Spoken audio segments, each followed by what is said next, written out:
మంచి ఆహారంతో పాటు కావాలి స్వచ్ఛమైన నీరు. అదే సనాతన్ జల్. వివరాలకు 8919763872. కాలసర్ప దోష పూజలు అనేవి విపరీతంగా జరుగుతున్నాయి. అసలు ఏంటి కాలసర్పం? కొందరేమో అది దోషం కాదు మంచిదంటారు. యోగం అంటారు. కొందరేమో దోషం అంటారు. అది యోగమా? దోషమా?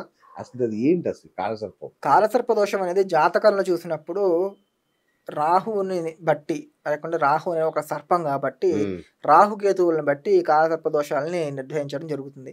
కానీ ఇక్కడ వాస్తవం ఏంటంటే ఒక సర్పదోషం అనేది అంటే మనకి రాహు 12 సర్పాలు ఉన్నాయి. ఆ 12 సర్పాలు 12 రాహు 12 స్థానాల్లో ఉన్నప్పుడు కూడా ఆ సర్పదోషాలు అనేవి ఉంటాయి. అంటే రాహు 1వ స్థానంలో ఉన్నా అది సర్పదోషమే, 2వ స్థానంలో ఉన్నా అది ఒక సర్పదోషమే. అలాగా ప్రతి ఒక్క దానికి కూడా ఒక్కొక్క సర్పదోషాలు ఒక్కొక్క గదిలో ఉన్నప్పుడు కూడా రాహువు దానికి ప్రత్యేక సర్పదోషాలు అనేవి ఉన్నాయి. ఈ లెక్కన ప్రతి ఒక్కడికి కూడా సర్పదోషం అనేది ఉంటుంది. అంతే కదా, రాహు ఎక్కడున్న దోషం అన్నప్పుడు కుండలో రాహు ఉండకూడదు. రాహుకేతులు లేని కుండలు ఉంటే అప్పుడు సర్పదోషం లేదు అని చెప్పచ్చు. అందువల్ల వీళ్ళిద్దరు ఎక్కడైతే ఉంటారో ప్రతి కుండలో వీళ్ళు ఉండాల్సిందే రాహుకేతులు. అలాంటప్పుడు సర్పదోషం అనేది అందరికీ ఉంటుంది, అది కామన్. కానీ ఈరోజు మార్కెట్లో దాన్ని పెద్ద దోషం కింద పరిగణించి దాన్ని హైలైట్ చేసి దాంతో డబ్బులు సంపాదిస్తున్నారు. వాస్తవికంగా రాహు గ్రహాలకి కేతు గ్రహాలకి ఆ దోషాలకి అత్యధికంగా పూజలు కానీ అవేం చేయాల్సిన అవసరం లేదు. వాటికి చాలా సింపుల్ రెమెడీస్తో మనం వాటి నుంచి బయటపడచ్చు. అది ఎలాంటి రెమెడీస్ అనేది మా దగ్గరికి వచ్చి అడగండి. వాళ్ళ దీని మీద అది డిఫరెంట్ బట్టి చెప్తారు. స్తోమత బట్టి వాళ్ళ కర్మల బట్టి కూడా అది చెప్పడం జరుగుతుంది అనమాట. వాళ్ళకి ఆ దోషం పరిహారాల్లో కూడా ధనవంతులు పేదవాళ్ళు ఉంది. మళ్ళీ ధనవంతులు చేసుకుంటే పరిహారాలు తొందరగా పరిష్కారం అవుతాయి. అలాగేం లేదండి, మీకు అలాగేం లేదు. ఇక్కడ పరిహారాల విషయానికి వస్తే మీరు మంచి ఇది తీసుకొచ్చారు విషయం. పరిహారాల విషయానికి వస్తే ఇప్పుడు ఒక హోమం చేస్తున్నారు. ఆ హోమం చేసేటప్పుడు అనేకమైన విషయాలు ఉంటాయి. అంటే హోమానికి నెయ్యి కావాలి, ఆ నెయ్యి శుద్ధమైనది అయి ఉండాలి. ఈరోజు దొరుకుతుందా? ఈరోజు కల్తీ నెయ్యి దొరుకుతుంది. కట్టెలు వేయాలి, ఆ కట్టెలో పురుగులు ఉండకూడదు, చెదలు ఉంటాయి హోమాలు వేసే అలాంటివి వేస్తున్నారు హోమాల్లో. సరేనా? ఇవి అంటే ద్రవ్యాలు, హోమ ద్రవ్యాలు శుద్ధంగా ఉండాలి. ఈరోజు శుద్ధంగా ఉండే ద్రవ్యాలు ఎక్కడ దొరకట్లేదు, అన్నీ కల్తీనే. మనం తినేదే కల్తీ అన్నప్పుడు దేవుడికి వేసేది ఇంకా కల్తీ ఉంటాయి.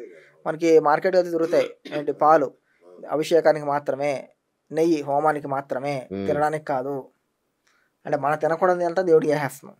అది అదే అనుకుంటున్నా. నువ్వుల నూనె అన్నారు కదా, అదైతే ఎంత కల్తీదో అదైతే అసలు దాని నిజంగా కొన్ని నువ్వులన్నా కలుస్తాయో డౌటే నాకు. ఎందుకంటే నువ్వులు 2 కేజీలు ఆడిస్తే 1 లీటర్ నూనె వస్తుంది. 2 కేజీల నూనె 600 రూపాయలు ఉంది నువ్వు పప్పు రేటు. అవును, అలాంటప్పుడు వాడు 100 రూపాయలకి లీటర్ ఎలా వేస్తున్నాడు? 100 రూపాయలకి ఇంత నల్లటి సీసా వస్తుంది. అందువల్ల అదే చెప్తాను, అంటే కొవ్వు కూడా కలుపుతున్నారు, పశువుల కొవ్వు కూడా కలుపుతున్నారు. అలాంటిది ఈరోజు మనం దీపం పెట్టడం జరుగుతుంది. అలాంటి దీపం పెట్టడం వల్ల మనకి వచ్చే పుణ్యం కన్నా పాపమే ఎక్కువ ఉంది. ఇది అజ్ఞాత పాపాలు అంటే. ఇలాంటి పాపాలు ఎన్నో చేస్తున్నాం మనం ఈరోజు. అజ్ఞాన పాపాలకు కూడా శిక్షలు ఉంటాయా? అదేనండి ఇందాక చెప్పినట్టు. ఓకే, నిప్పుని మనం తెలియక ముట్టుకున్నా తెలిసి ముట్టుకున్నా అన్యాయం గురుగారు. తెలియక చేస్తే ఎట్లా మరి? దీనికి మాండవ్య ఋషి ఒక కథ వస్తుంది భాగవతంలో. ఓకే, ఆయన ఏంటంటే ఒక చోట తపస్సు చేసుకుంటూ ఉంటాడు. ఒక దొంగలు వచ్చేసి అక్కడ నుంచి తప్పించుకుని ఈయన దగ్గర నుంచి తప్పించేసుకుంటారు. వాళ్ళు వచ్చిన రాజభటుల్లో ఈయనే దొంగ అనుకుని ఆయన తీసుకెళ్ళి రాజు దగ్గర నిలబెడతారు. రాజు కూడా అడుగుతారు క్వశ్చన్, ఈయన సమాధి అవస్థలో ఉంటారు, నీకు ఏం జరుగుతుందో కూడా తెలియదు. ఆయన ప్రశ్నించట్లేదని చెప్పేసి రాజుకి మర్యాద చేస్తావు అని చెప్పేసి శూలం ఎక్కించండి ఈయనకేం చెప్తారు. శూలం ఎక్కించడం అంటే కింద నుంచి శూలాన్ని ఎక్కించడం. సూర్యదండం విధిస్తారు.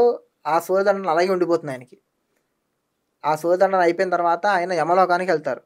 యమలోకానికి వెళ్ళిన తర్వాత యముని ప్రశ్నిస్తారు, నాకెందుకు ఇలాంటి శిక్ష చేశావు?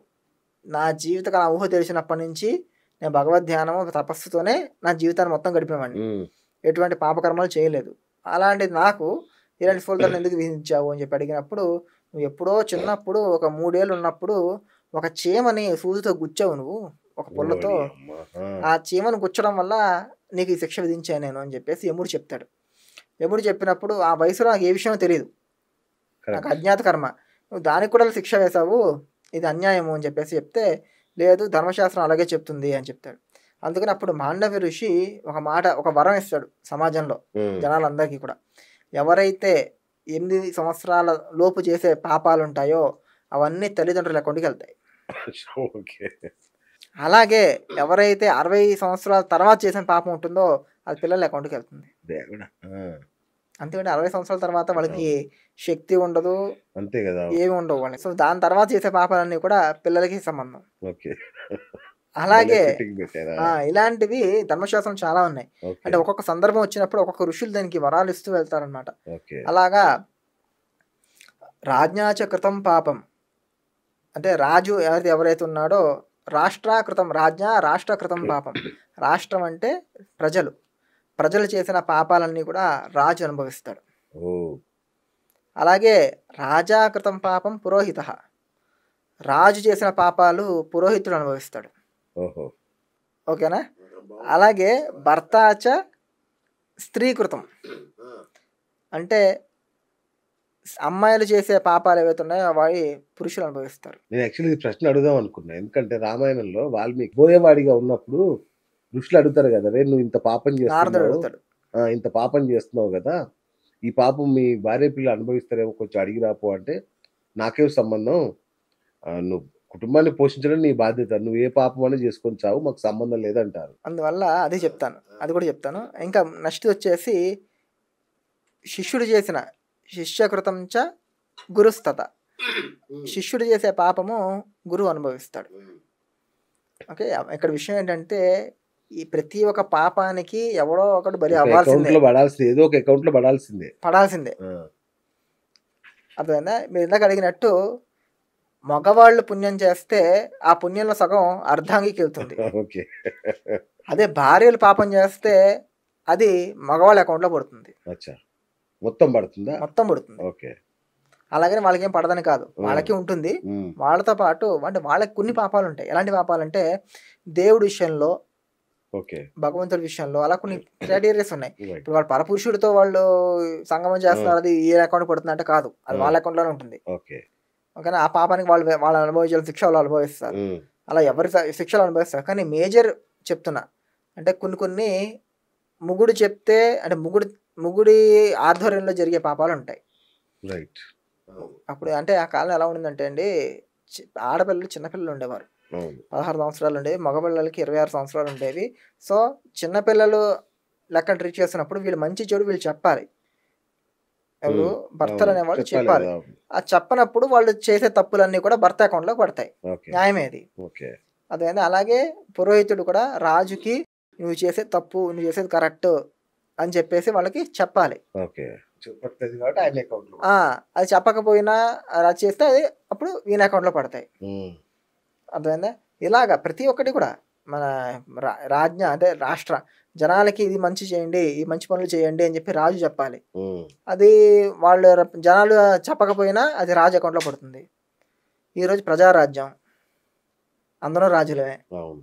సో మనందరం పాపాలు చేస్తున్నాం, అందరి అకౌంట్ లో పడుతుంది. అకౌంట్లో పాపాలు పడుతున్నాయి. ఇప్పుడు మన అన్ని మోడీకి చెందావా మన పాపాలన్నీ? మోదీ రాజు కాదుగా, అది రాజే కదా ఈ దేశానికి. ఇక్కడ అందుకే ప్రజారాజ్యం అంటున్నాం కదా మనం. ఆ, మనం రాజులం, మోదీ సేవకుడు మనకి. ఓ, అంతేగా చెప్పేది, గవర్నమెంట్ అలా మనకి తప్పించారా? సర్వీస్ కదా. సర్వీస్ అంటే సేవ. అలా తప్పించుకున్నాడు మోడీ. మోదీ చేస్తున్న సేవకులు, ఇంకా ఓకే. మోదీ చేసే పాపాలు మనకే వస్తాయి. అచ్చా, ఓకే. సేవకుడి పాపాలు మనకే.